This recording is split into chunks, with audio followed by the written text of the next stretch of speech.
Então, boa tarde. Pronto, eu, em primeiro lugar, queria agradecer o convite que me foi formulado para vir aqui falar sobre, neste painel, sobre a alta competição, e dizer que o que venho aqui dizer é fruto da minha experiência, de alguns anos, aí à volta de 40, daquilo que fui aprendendo ao longo do tempo e continuo a aprender com as pessoas com quem vou estando, com quem vou conversando, e particularmente a oportunidade de estar aqui com outros comunicadores que também vêm falar sobre a sua experiência, sobre aquilo que vai acontecendo no trabalho que vão desenvolvendo nas suas diversas áreas. O tema é alta competição e eu vou tentar falar sobre a alta competição, primeiro de uma forma geral e depois vou entrar em capítulos mais específicos, tentando acabar com a relação com o handball feminino. Falamos de alta competição e normalmente aquilo que acontece sempre que somos confrontados com esta situação, falamos de rigor, de exigência, de especialização e também falamos de profissionalização, porque todos nós sabemos que hoje em dia as exigências de alta competição são exigências que nos obrigam a uma dedicação grande e, se possível, exclusiva. A alta competição não se compadece, se queremos estar ao melhor nível, com outro tipo e outras formas. Podemos estar a falar aqui de muitas teorias e de muitos aspectos, que se não tivermos, de facto, uma dedicação quase exclusiva àquilo que fazemos, dificilmente conseguiremos estar à altura dos confrontos com quem nos encontramos ou com quem vamos competir. E por aqui dizer que, ou por aqui rapidamente, duas frases que vão definindo quem nos vai colocando ou não na alta competição, ou quem vai dizendo se nós pertencemos ou não à alta competição. O Ayrton Senna dizia que quer ganhar sempre, essa história de que o importante é competir, não passa de demagogia. E o Sebastião Lazzaroni disse um dia que o Mundial, referente ao futebol, é uma competição e competição é guilhotina. Quem perder dança. Eu com isto só,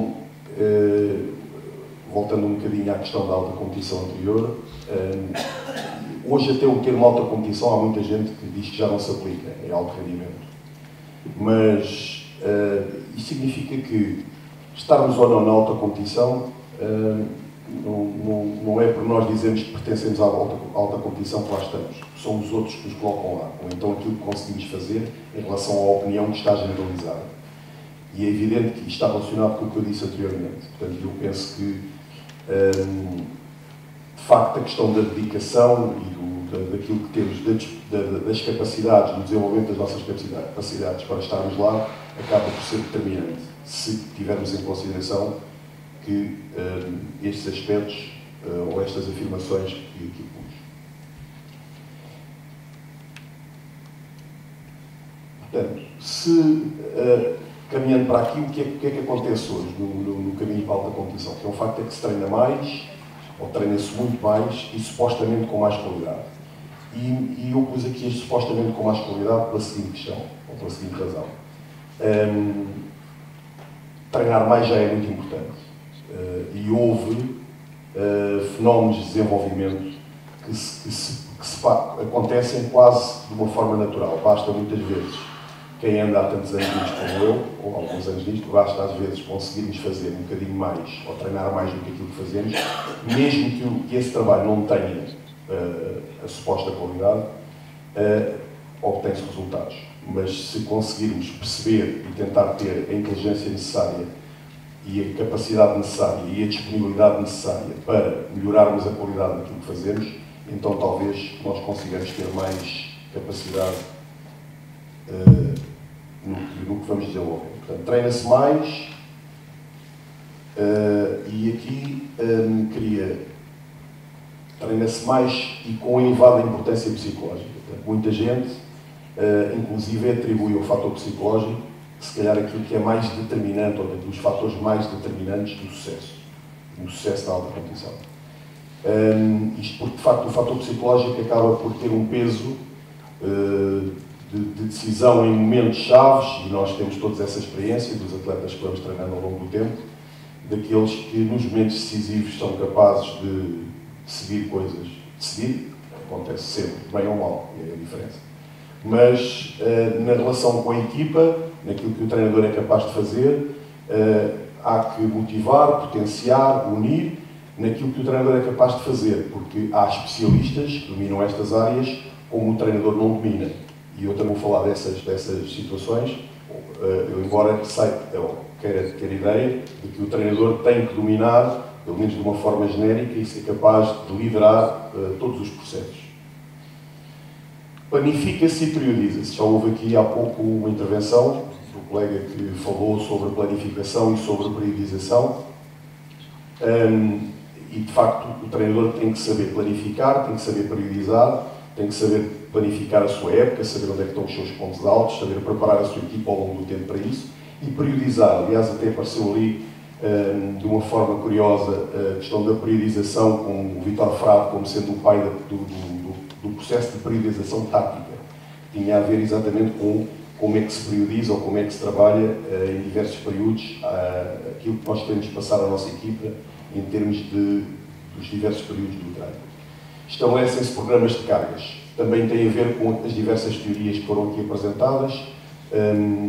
Com programas de cargas existem diversas teorias, portanto, existem especialistas que as dominam. O treinador tem que ter as suas ideias base e perceber exatamente como é que as põe em prática no treino, mas baseando-se essencialmente nas teorias daqueles que são especialistas. E, sobretudo, saber, em determinadas alturas, se elas fazem parte no seu percurso, se o ajudam no seu sucesso ou não. Definem-se tempos de recuperação.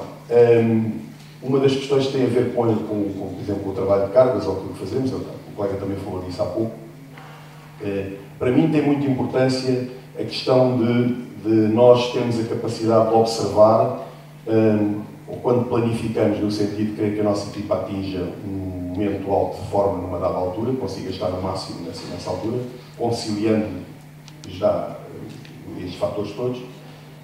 Tem muita importância a questão do treinador ser capaz de observar se os seus jogadores são capazes de recuperar ou não. Por exemplo, a questão das cargas físicas. A questão das cargas físicas, eu não acho que haja um padrão para as cargas físicas.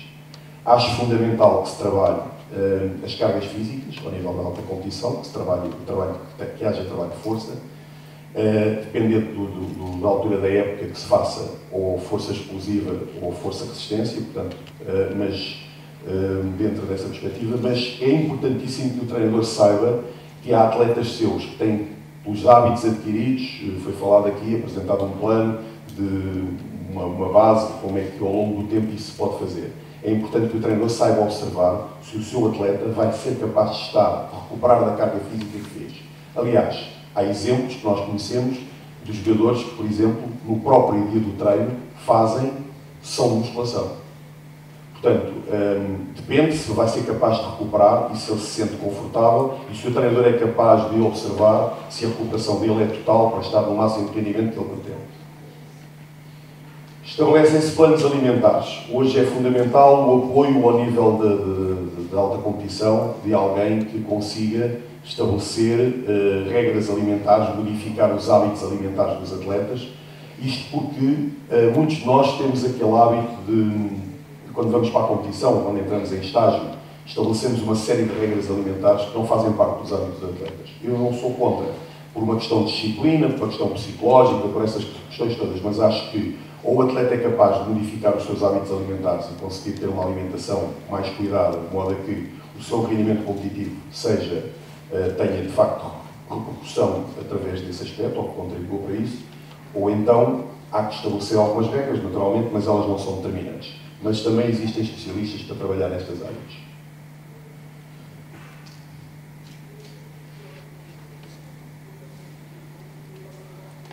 Portanto, em conclusão, podemos dizer que há mais especialização na área do treino, desenvolvem-se muito mais qualidades físicas e técnicas, e eu agora vou pôr aqui as táticas com 3 pontinhos, porque é um bocadinho por aqui que vamos entrar. E regemos por padrões internacionais. Portanto, ou seja, nós aprendemos com os melhores. Porque é normal, não é? Nós sermos capazes de olhar para aquilo que nós gostamos no handball, é de olhar para os melhores e dizer: eu gostava que a minha equipa e que os meus atletas fossem tão bons quanto aqueles. Então, o que é que eu tenho que fazer para chegar lá? Eu pus aqui o aprendemos com 3 pontinhos de interrogação pela seguinte razão: porque a diferença entre o aprender e copiar é determinante nestas coisas. Nós vemos muitas equipas fazerem uma série de movimentos de ataque ou outra coisa qualquer. Vemos determinados jogadores terem determinado tipo de desempenho do ponto de vista técnico ou de determinado tipo de capacidades físicas.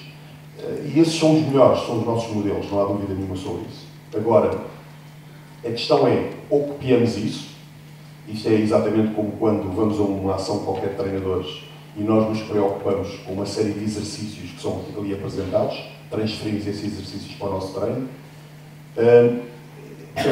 E se copiamos, não percebemos profundamente o que estamos a fazer. Se tentamos entender, aprender, tem de facto outro significado e outra espécie de aplicação.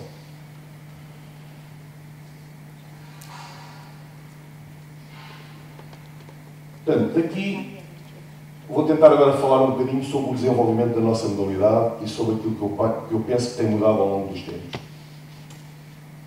O que mudou.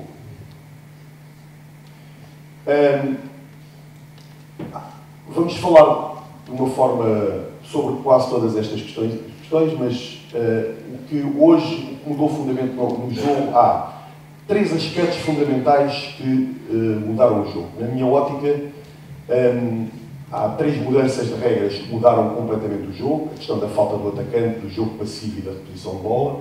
Sabemos que a falta do atacante e do jogo passivo é uma interpretação tática de muita complexidade. Não é fácil interpretar isto, é muito difícil até para os próprios árbitros. E os treinadores, até muitos deles, têm visões diferentes da mesma situação. A questão da regra da reposição de bola mudou completamente a característica do jogo e mudou a tendência do trabalho de todas estas áreas, porque nós aqui há uns tempos atrás já não falávamos em reposição de bola, se calhar falávamos em contra-ataque e fazíamos e treinávamos contra-ataque. Também já treinávamos contra-ataque apoiado, porque significava o aproveitamento de não conseguir fazer o contra-ataque direto e ter equipa rápida ou com capacidades ao nível das transições. Já falávamos em evolução defensiva e os próprios treinadores foram fazendo evoluir os sistemas defensivos pelos problemas que os outros adversários lhe foram colocando e que era preciso encontrar antídotos, era preciso ser capaz de resolver um problema que os outros estavam a fazer. No fundo, isto é dialético, a relação entre o ataque e a defesa acaba por ter sempre esta lógica e nós vamos tentando encontrar soluções para os problemas que os outros nos colocam. E a evolução defensiva voltou-se muito para, não só para defender a nossa baliza, mas para conseguir que nós fôssemos capazes de colocar problemas, condicionar o ataque adversário e, se possível, roubar a bola à equipa adversária. Portanto, transformar o ato defensivo num ato rapidamente de recuperação de bola e de contra-ataque. Portanto, no fundo, todas isto foram tendências que foram mudando no jogo. E as características do jogo. Portanto, para onde vamos? Temos associado sistematicamente o aumento da velocidade do jogo ao aumento da espetacularidade. É um fator que quem está e quem gosta de uma modalidade, e eventualmente, sobretudo, aprendendo com os melhores, em determinado, tem havido este tipo de preocupação no sentido de encontrar regras e formas de aumentar a velocidade do jogo e também a sua espetacularidade. E isso tem a ver com a forma como a nossa modalidade é comparada com outras, como consegue mais simpatizantes, como consegue mais praticantes, mais jovens praticantes, se conseguir ser mais espetacular. Mas temos associado o aumento da velocidade ao aumento da espetacularidade. Portanto, digamos que aumentou significativamente a intensidade do jogo. O que é que exige? Exige mais velocidade de deslocamento, mais velocidade de reação, mais velocidade de execução, mais velocidade de resposta e decisão.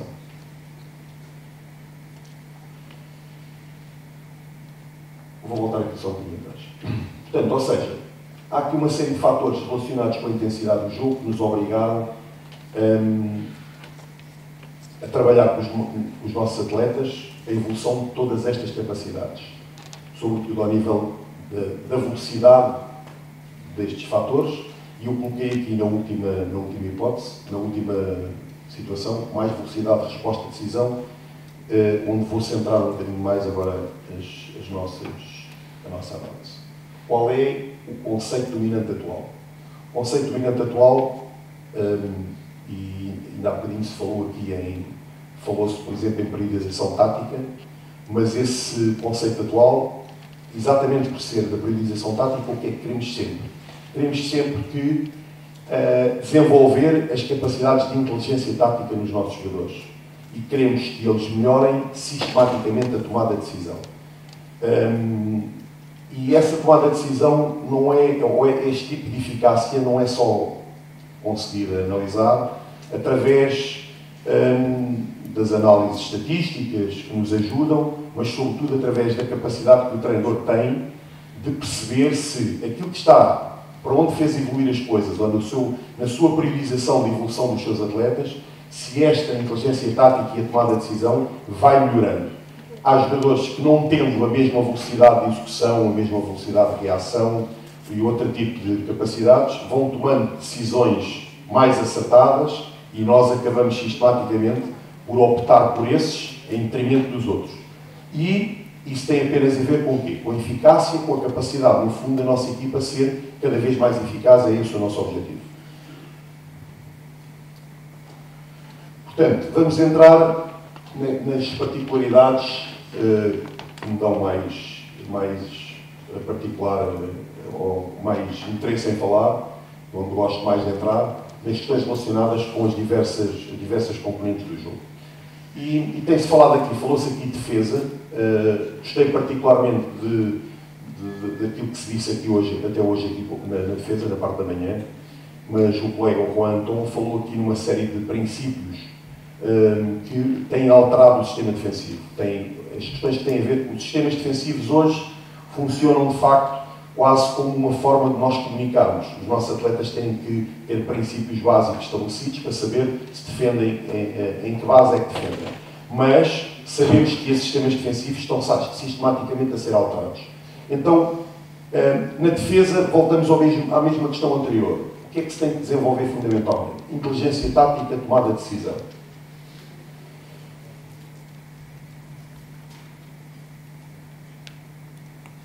Eu vou com isto aqui, que eu acho que estava aqui uma coisa escrita.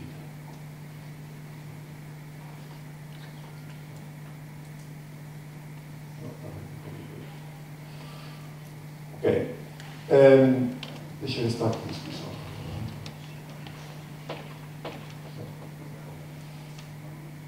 Vamos voltar aqui à técnica e tática defensiva de tomada de decisão.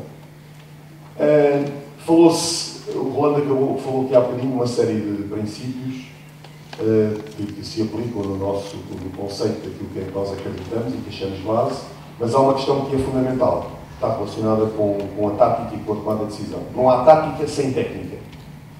Portanto, ou seja, há de facto recursos técnicos que nós temos de ser capazes de desenvolver nos nossos atletas para que eles tomem boas decisões. Se eles são capazes de rematar na passada, de fazer uma ação qualquer mais ou menos de atacar para fora e fixar ou ganhar superioridade, se são capazes de, num contra um, atletas muito fortes num contra um, outros que não são tão fortes num contra um ou não desenvolveram tanto das suas capacidades, mas têm mais capacidades de relação de primeira com segunda linha, se conseguem potenciar melhor o parceiro do lado, porque tem outro tipo de características, etc. Portanto, há uma série de características técnicas que se têm que desenvolver. Mas nós, habitualmente, falamos da técnica, mas raramente falamos da técnica defensiva. Porque falamos da técnica no passe, na recepção, no remate, na finta, numa série de... quase tudo o que tem a ver com questões de ataque. Raramente conseguimos falar na técnica defensiva. E porquê é que não falamos da técnica defensiva? Não falamos da técnica defensiva porque, por exemplo, quando falamos 1 contra 1, então o que é 1 contra 1? Para mim, 1 contra 1 não é igual em toda a gente.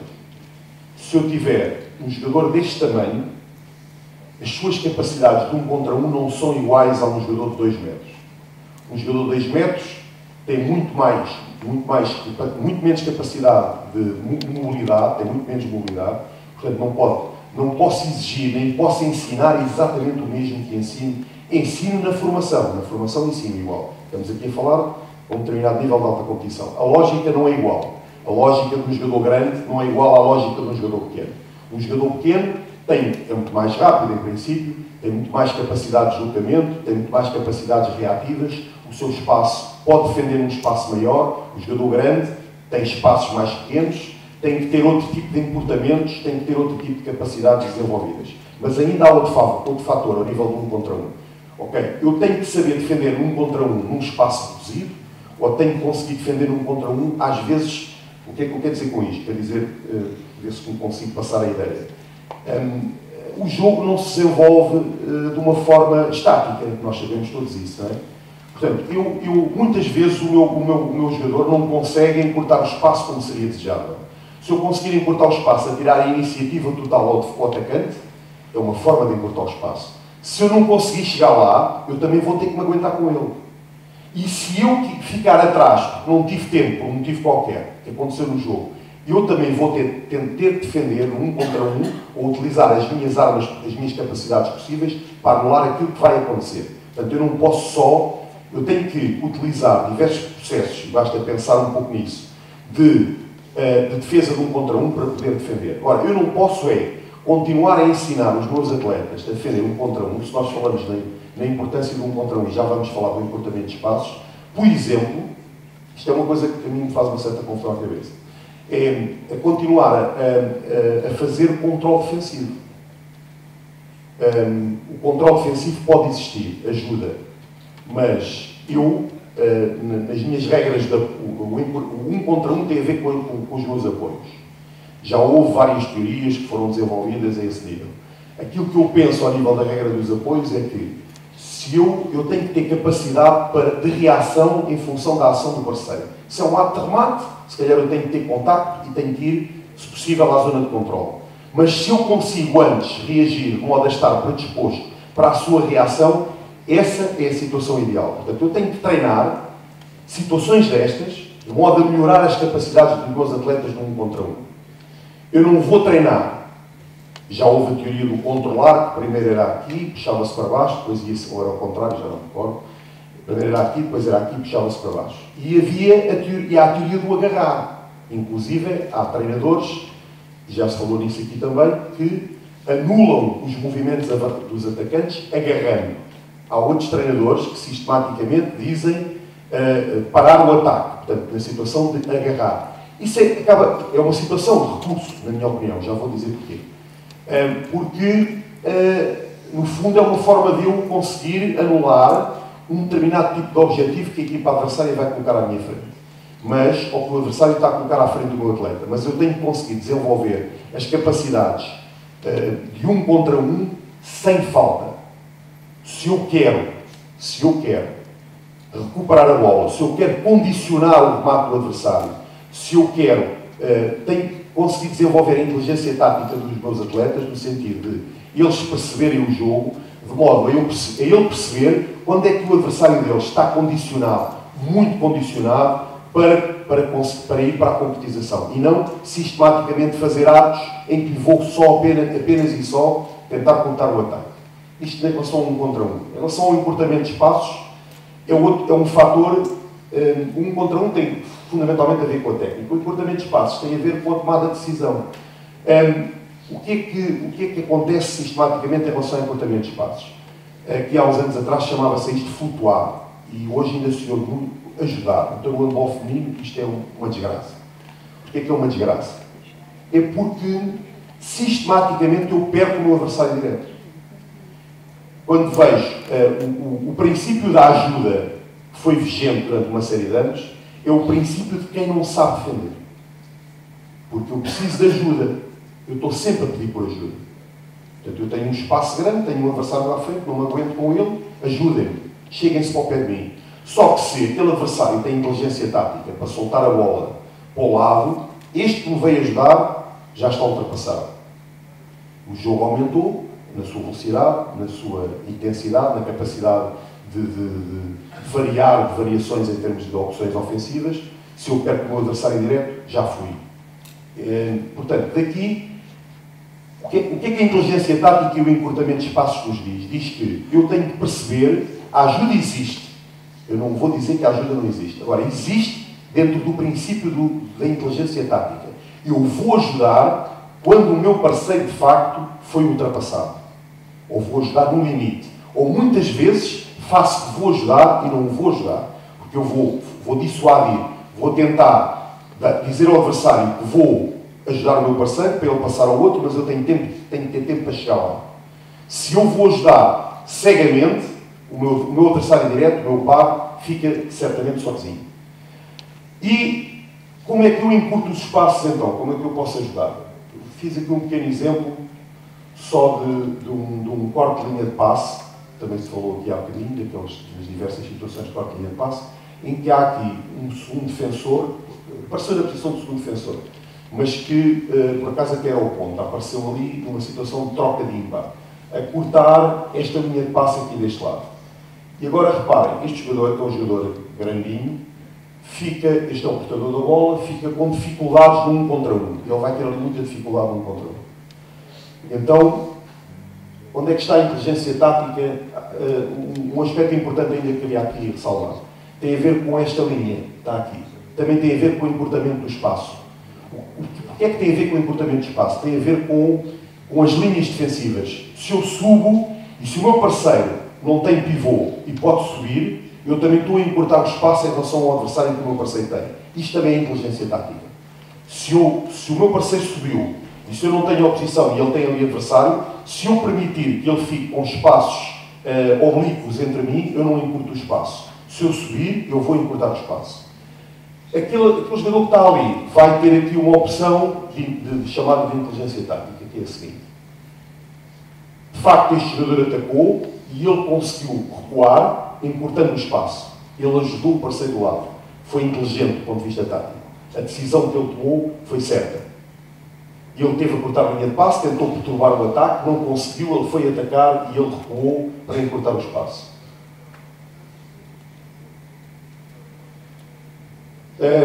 Sobre a questão da defesa,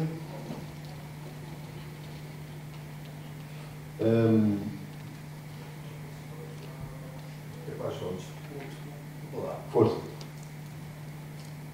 Normalmente isto é uma questão de tecnologia. Eu não consigo compreender como é que o chama, ou como é que o entendes o encurtamento de espaços com a ajuda. Para mim é uma tomada de decisão. Portanto, é capacidade tática. Tu chamas assim encurtamento de espaços a uma tomada de decisão. Exato. É um princípio que está definido. Agora, eu ajudo ou encurtando o espaço ou indo ajudar no limite. Ok? Para mim, pronto, isto é provavelmente é uma questão de tecnologia. Eu encurtamento de espaços estou a pensar numa dissuasão. Claro, numa dissuasão, com o objetivo de obrigar o meu adversário direto a jogar mais longe, tirar de espaço. Não tem nada a ver com o encurtamento de espaço. O encurtamento de espaço aqui é faça um adversário direto que vai a 1 contra 1 com o meu adversário, não tem a ver com o corte de uma linha de passe, nem tem a ver com a pressão defensiva. Essa para mim não é um encurtamento de espaço, é uma ação defensiva, não tem a ver com isto. Exatamente, é uma ação de dissuasão, ou antecipativa, ou tentativa de corte de uma linha de passe. Então eu não consigo ver como é que tu pões essas duas coisas no pode ficar essa questão para o ano assim, só para terminar por causa do fica já para baixo, já achei que o conceito novo. Ok? Em relação às questões ainda daquilo que para mim hoje se deve, não foram coisas que foram abandonadas, mas são coisas que para mim são recurso, não são essenciais. Controle defensivo, agarrar e bloco. O bloco hoje, face às defesas antecipativas, é essencialmente uma ação de recurso e não uma ação portanto, que tenha que ter, que seja adotada sistematicamente, embora possa reconhecer que as equipas que possam adotar isso em função das diversas situações de jogo que vão criar. Situações essas que têm a ver com as características dos adversários, que vão aparecer à frente, etc. Por aqui já passamos. Vou passar à questão das transições. Portanto, as transições, contra-ataque, contra-golo, hoje existe, sobretudo a nível de aspectos essenciais, amplitude, intencionalidade, criatividade, tomada de decisão. Portanto, contra-ataques diretos e longos, curtos e médios, portanto, depende da situação. Há aqui fatores que são importantes ao nível, por exemplo, da colaboração com o guarda-redes, ao nível da colaboração no contra-ataque, sabendo o guarda-redes as diversas posições onde os seus parceiros vão aparecer. Apoiado, pensado e estrategicamente definido, e quando estou com vagas e trajetórias. Portanto, o que é que eu quero dizer com isto? Quer dizer que, na minha ótica, o contra-ataque desenvolve-se exatamente da mesma forma como organizamos a equipa defensivamente e no ataque. Portanto, há vagas e é apoiado e estrategicamente definido. O que quer dizer que os jogadores têm uma função para cumprir com o contra-ataque. Não correm desmedidamente para o contra-ataque. Claro que, sobretudo, têm que aproveitar as suas capacidades de leitura e decisão em função da superioridade numérica.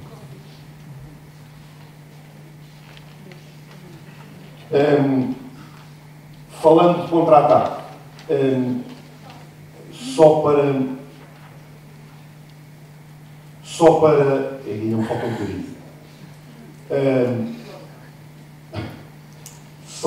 Então vou tentar ser um bocadinho mais rápido. Só para definir que, em relação à questão do contra-ataque, as diversas, sobretudo as concessões que temos encontrado, são concessões de utilização de corredores.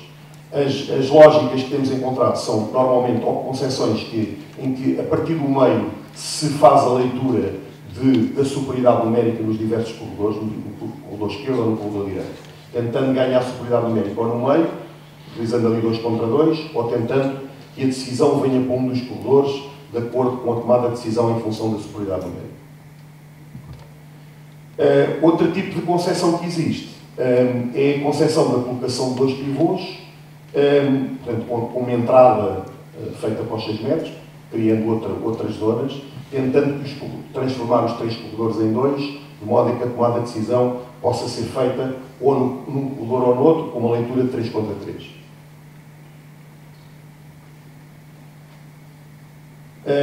A recuperação defensiva também, aquilo que é fundamental que seja treinado é a pressão ou a dissuasão, a antecipação e a predisposição, sobretudo a predisposição para recuperar a bola.